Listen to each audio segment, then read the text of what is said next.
안녕하세요 여러분, 루시입니다. 오늘 학습지 정리해 드리려고 지금 나왔어요. 그러면 이제 수업 시간에 쭉 들은 내용 보시고 학습지 정리해 보실 건데, 이미 해보셨던 친구들 한번 확인해서 보시고 그리고 같이 이야기 나눠보도록 해요. 자, 그러면 먼저 바로 들어갈게요.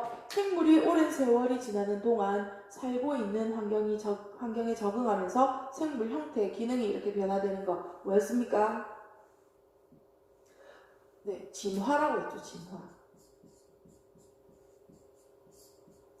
그래서 진화의 증거를 알아보면 한 여러 시간 쭉 흘러내려왔기 때문에 간접적인 증거를 많이 사용하는데, 그 증거 중에 첫 번째가 화석으로 알아보는 화석상의 증거, 그리고 두 번째는 모든 이제 뼈 구조라든지 속 구조를 다 알아보면서 비교해보는 비교해부학적인 증거, 그 다음에 발생학적인 증거, 그리고 또 DNA 관련해서 유전학적인 증거, 이런 것들이 있었어요. 그죠?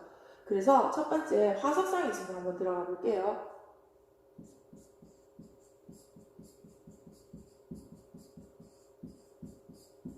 글씨가 잘 안 써집니다, 생각보다. 자, 그래서 화석상의 증거.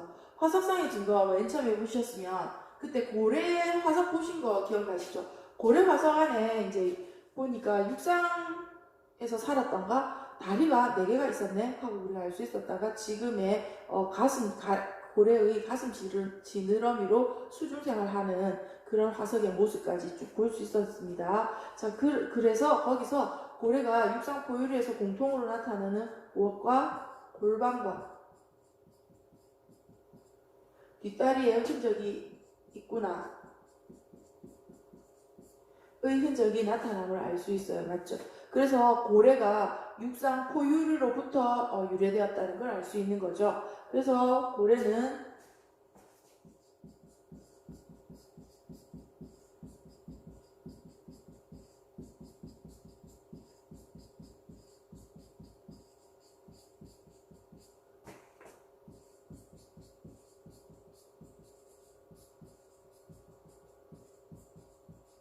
유래되었음을 알 수 있다고 얘기할 수 있어요. 그리고 두 번째로 또 다른 화석이 하나 있었는데, 깃털공룡이라는, 시조새라고 옛날에는 했는데요, 익룡이라고도 하고, 깃털공룡의 화석이 있었죠. 그죠? 이 깃털공룡의 화석은 보통 어디서요? 파충류에서. 어디로? 조류로 진화하는 중간 단계의 특징을 보인다고 했었어요. 파충류의 특성은 뭐예요? 육식 공룡의 그 기본 구조를 가지죠. 뭐 발톱이라든지 이라든지 뭐 등등 그런 거 있잖아요. 그래서 여기에다가 육식 공룡의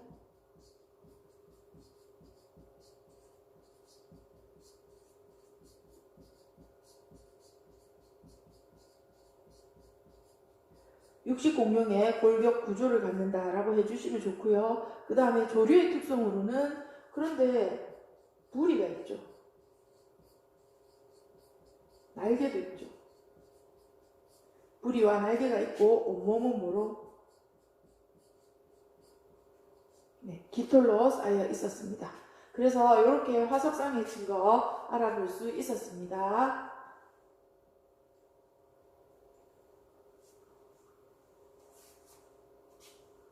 다음은 비교 해부학적인 증거로 가볼게요. 콧물이 나와서.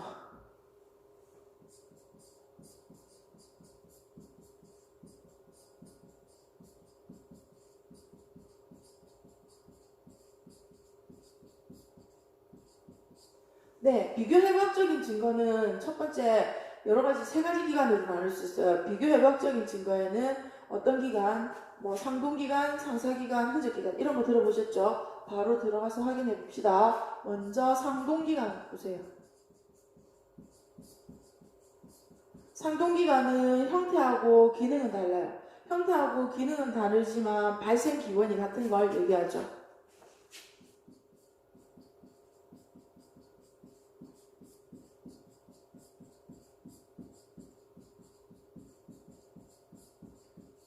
발생 기원이 같다는 얘기는 이제 과거에는 똑같이 만들어졌었는데, 지금 이제 살다 보니까 각각의 환경에 적응해가지고 좀 많이 기능이나 형태가 달라졌다 이 말이니까 이 아이들은 처음에는 같은 환경이었다가 뒤로 갈수록 어떤 환경에서 살게 됩니까? 네, 다른 환경에 적응한 거죠. 적응하게 된 거예요. 그래서 보통 보면 동물의 그 척추동물 앞다리 같은 경우에 사람을 모아갖고요. 글자 잘 보이십니까? 빨간색으로 해볼까요? 사람의 팔, 그리고 걔는 그대로 앞다리로 사용하고 있어요, 지금. 새는 뭘로 사용하고 있습니까? 새는, 네, 날아다니는 날개, 박쥐도 날개. 고래는 가슴 지느러미가 되었죠. 위로 살고 있어요. 그죠? 자, 그래서 다른 환경에 각각 적응해서 이렇게 사용하는 것들이 모양도 좀 다르고 기능도 달라졌다는 거. 이런 경우에는 발생 기원은 같은데 지금 형태나 기능이 달라진 거. 뭐라고요? 상동기관이라고 얘기합니다. 자, 그러면 선인장 가시와 완두의 덩굴소는요, 주로 뭐가 변한 거냐면 잎이 변한 거예요.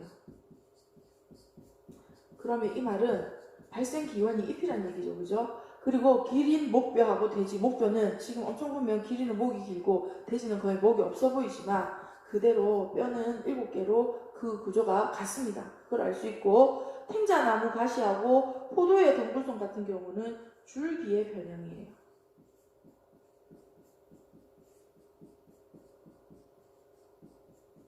변형입니다. 그래서 이렇게 상동기관을 통해서 생물이 공통의 조상에서 출발하였지만 지금은 각각의 다른 환경에 적용하면서 제각각 다른 형태나 기능을 가지도록 이렇게 뭐 했어요? 진화했죠. 진화하였음을 알 수 있습니다. 첫 번째 비교해부학적인 증거는 이런 상동기관에 대한 내용이었네요.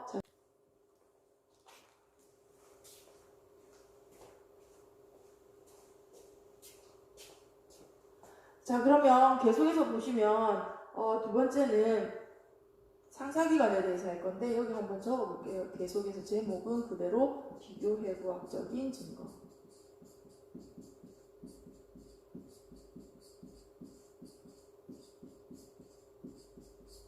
자, 계속해서 보시면 이렇게 아까 앞에는 상동기관에 대해서 얘기했고 이번에는 무슨 기관? 상사기관에 대해서 얘기해 봅시다. 여기는 상사기관이라고 적어주시고요. 형태나 기능이 비슷해요. 옛날에는 형태나 기능이 비슷했는데 지금은 각각 다른 환경에서 살다 보니까 발생 기원이 처음에는 형태나 기능이 비슷한 건 현재죠. 형태나 기능이 비슷한 건 현재고요. 발생 기원은 어때서 옛날에는 좀 다른 환경에서 살았다는 거죠. 그래서 발생 기원이 다른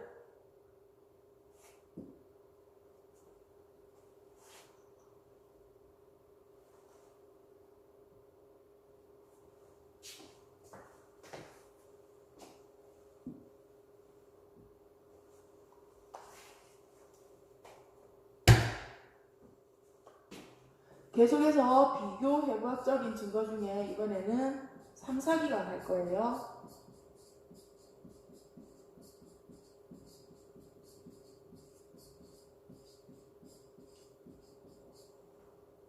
두 번째 이제 상사기관.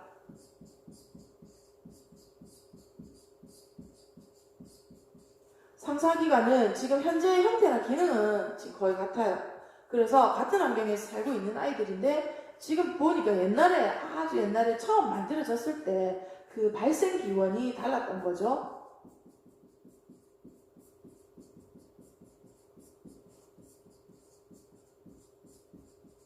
발생 기원이 다른 걸 얘기해요. 그러면 예전에는 다른 환경에서 살았지만 지금은 어때요? 같은 환경에서 살다가 적응된 거예요.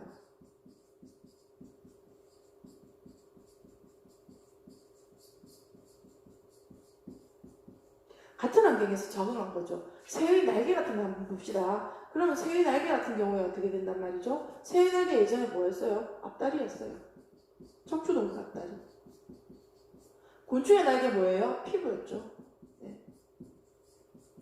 그리고 완두 덩쿨소는 뭐예요? 완두 덩쿨소는 잎이었잖아요. 그죠?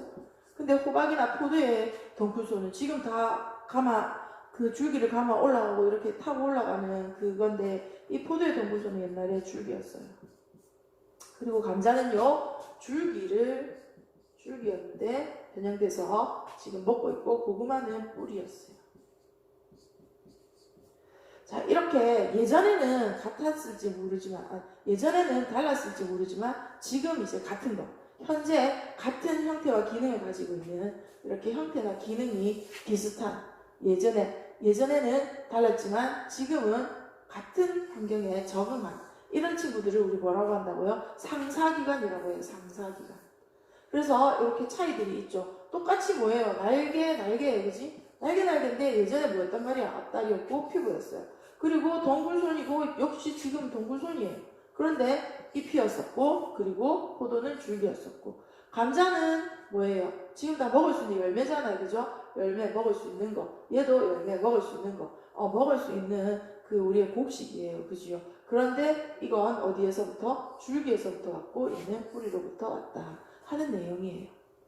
자, 그러면 상사기관을 통해서 생물이 어디에 살아서?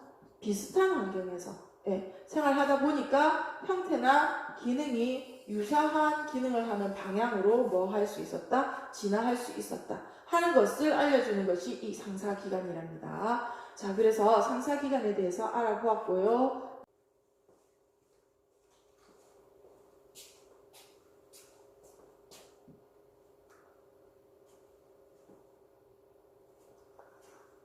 자, 그럼 계속해서 세 번째는 흔적기관. 흔적기관은 옛날에는 쓰였는데 현재 생활에 아무런 작용을 하지 않아요. 그래서 흔적만 남아있는 기관들, 뭐 이런 기관들을 흔적기관이라고 말 그대로 얘기할 수 있어요.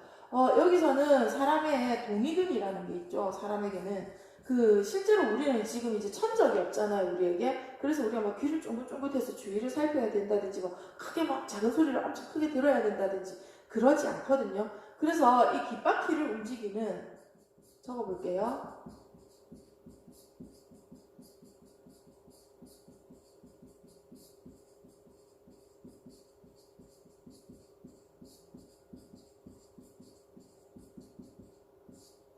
사람의 귓바퀴를 움직이는 이 근육은 지금 없죠, 그죠? 근데 간혹 반에 한두 명 정도 아직까지 동의근이 살아서 이렇게 움직이는 경우가 있긴 있어요. 자, 그리고 사람이 직립보행을 딱 하니까 우리가 똑바로 설 수 있는데, 강아지들 뭐 집에서 이렇게 애견들 뭐 훈련시켜가지고 차렷 서 뭐 이렇게 하면 탁 이렇게 쓰잖아요.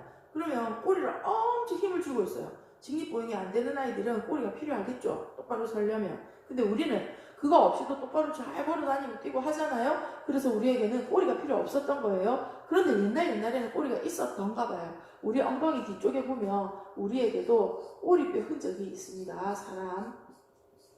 그리고 사람은요, 음식을요, 불을 사용하고 도구를 이용하면서 음식을 정제해서 먹기 시작했잖아요. 그래서 뱃속에서 이렇게 소화기관이 많이 축소가 된 거죠. 그래서 맹장이라는 부위도 점점 쓰지 않게 되었답니다. 이 친구들은 초식 동물들은 아직까지 발달이 많이 되어 있는데요. 우리는 지금 거의 없죠. 그래서 지금 이 맹장 속에 이물질이 들어가면 뭐 이렇게 곱는다든지 해서 배가 아프면 가서 어떻게 합니까? 그냥 잘라내죠.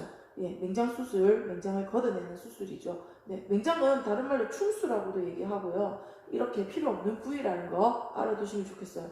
이건 사람에 대한 내용이었고요. 그리고 뱀 같은 경우에 어때요? 뱀이 옛날에는 걸어 다닌 것 같죠? 뱀의 다리가 있었답니다. 근데 지금은 어때요? 슉 하고 그냥 흘러가듯이 이렇게 다리 없이 지나가고 있잖아요. 배로 움직이잖아요. 자, 뱀의 다리뼈가 근데 아직 남아있대요. 흔적으로. 그래서 이런 것들을 흔적기관이라고 얘기를 하죠. 그래서 이렇게 흔적기관까지 해서 상동기관, 상사기관, 흔적기관 해서 비교해부학적인 증거였어요. 자, 그럼 다음은 뭐냐? 다음은 여러분 뭐예요? 배가 나오는 거 보니까 발생이 나오니까 발생 학적인 증거라고 적어보시겠습니까? 자, 발생학적인 증거. 척추동물이 발생 초기에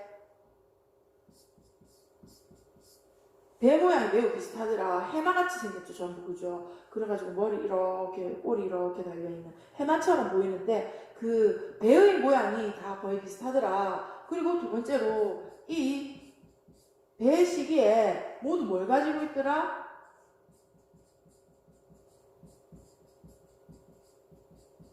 아가미 주머니하고 꼬리가 있더라. 이 배를 보면 동물 발생 초기에 뭐 닭이든 사람이든 뭐 다 봐도 아가미 주머니도 있고 꼬리가 있다라는 거죠. 특히 이런 걸 보고 아주 옛날에 척추 동물이 어떻게 됐다고요? 공동의 조상에서 나왔다는 얘기가 되겠죠. 그리고 밑에 보시면 요건 교과서에 없는데 포유류 신장이 2심방 2심실인데 어류는 1심방 1심실이고 양서류는 2심방 1심실이거든요. 그래서 이런 식으로 해서 어류, 양서류, 뭐 파충, 조류 이렇게 해가지고 쭉 해서 어떻게 심장이 또 여기서부터 쫙 구조를 갖추면서 진화되어 왔다는 것을 알 수 있다고 합니다. 자, 일단 척추동물은 그래서 뭐 어떻게? 네, 공통의 조상.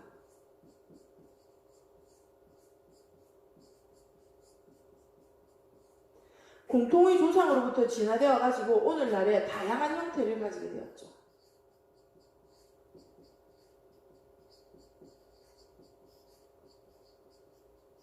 형태를 지니게 되었어요. 자, 그래서 특히 척추동물 초기 배에 아가미 주머니와 뭐가 있더라? 꼬리가 있더라 하는 내용 꼭 기억해 주시면 좋겠어요. 그래서 공통의 조상으로부터 유래되었다, 진화되었다는 것을 알 수 있다는 거, 발생학적인 증거였습니다. 자, 그럼 그 다음에 계속해서 보시면 여기는 이제 뭐가 나와요? 유전학적인 증거가 나와야겠죠?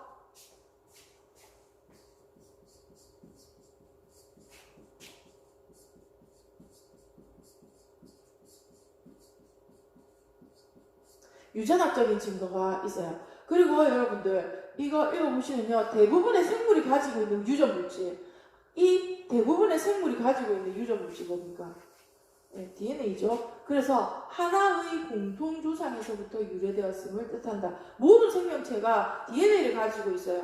그래서 유전 정보가 다 통일되어 있다는 얘기지, 그지? 그 말은 옛날에 한 조상이었는데 그 안에서 분화되어서 나왔기 때문에 유전 정보들이 그대로 있을 것이다. 그래서 DNA라는 것을 가지고 있다면 하나의 공통조상에서 유래가 되었다라고 얘기할 수 있는 거예요. DNA를 우리가 유전 물질이라고 얘기하지 않습니까? 그죠? 그리고 두 번째 보시면 얘가 나오는데 헤모글로빈을 구성하는 아미노산 종류와 배열 순서를 보면 단백질 구조와 기능 이렇게 돼 있죠. 단백질 구조와 기능은 누구의 결정? 아미노산 종류와 배열 순서에 따라 뭐 된다고요? 결정이 된다 이렇게 돼 있죠. 자, 그러면 어떤 두 종류의 단백질이 있다 하면 그 두 종류의 단백질 A라는 것과 B라는 것이 있다 칩시다. 그러면 A라는 단백질과 B라는 단백질이 있어요. 근데 이 두 개가 안에 내용을 구성물을 보니까 아미노산의 종류, 배열 순서가 거의 비슷하더라는 거예요. 그렇다면 이 두 단백질은 서로 기능이나 뭐 그런 것이 유사할 것이다, 비슷할 것이다 라고 생각할 수 있는 거죠. 그래서 두 종의 단백질이 유사하다는 이야기는 두 생물이 지닌 유전 정보가 뭐하다, 비슷하다는 것을 의미한다는 거예요. 자, 그러면 좀 더 들어가서 보시면 원래 결정 짓는 게 뭐예요? 단백질은 몸의 구성분이면서 기능을 가지고 있는 뭐 그런 내용이죠. 단백질은 몸을 구성하는 구성 성분이에요, 주로. 자, 근데 이 단백질은 누구의 영향을 받아요? 아미노산의 종류와 배열 순서에 따라서 영향을 받아요. 그죠? 그럼 이 아미노산의 종류와 배열 순서는 누구의 영향을 받을까요? 당연히 DNA의 영향을 받습니다. 그래서 DNA가 다 있다면 하나의 공통조상에서 유래되었다라고 얘기할 수 있는 거랍니다. 그래서 요거 알아두시면 좋겠습니다. 그래서 다음 페이지 보니까 뭐가 나옵니까? 자, 여기 보시니까 이런 게 나와요. 유전학적인 증거의 예로서 사람의 헤모글로빈을 나타내는 아미노산 배열 순서를 비교를 해봤어요. 여기 보니까 헤모글로빈을 구성하는 아미노산의 종류와 배열 순서의 차이라고 되어 있어요. 차이가 얼마나 많이 나느냐. 사람은 당연히 사람이니까 0이겠죠. 차이가 하나도 없겠죠. 근데 여기 붉은 털 원숭이하고 사람과의 차이는 요만큼의 차이가 있다는 거고, 쥐하고 사람과의 차이는 이만큼의 차이가 있다는 거고, 닭은 이만큼의 차이가 있다는 거고, 그 다음에 개구리는 이만큼의 차이가 있다는 거겠죠. 자, 그러면 이렇게 차이가 클수록 어떻게 돼요? 차이가 클수록 우리는 유연관계가 멀다고 얘기할 수 있습니다.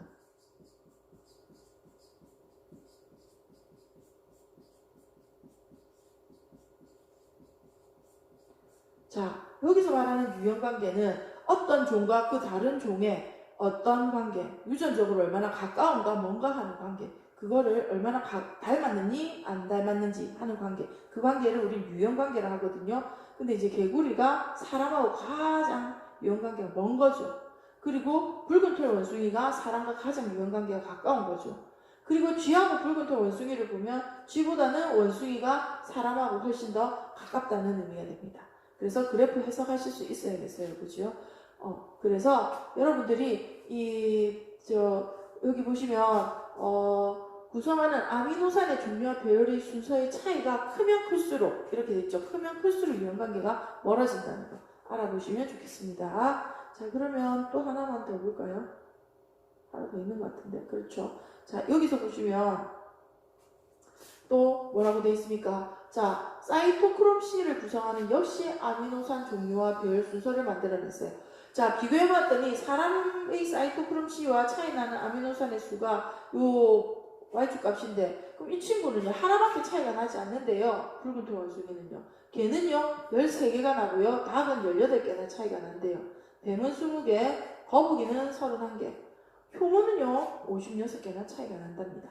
자, 그럼 여기서 유연관계가 사람과 가장 가까운 친구는 누구겠습니까? 네, 맞습니다.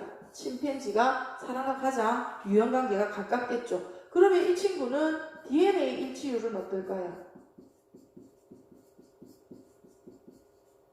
거의 100%에 가까워야 되겠죠. 이렇게 돼야 돼요. 그죠? 그러면 DNA 일치율이 높을수록, 맞죠? 그리고 아미노산의 그 수하고 차이가 나는 것이 적을수록, 맞죠? 아미노산 종류와 배열 차이는 뭐할수록? 적을수록 유연관계는 뭐하다?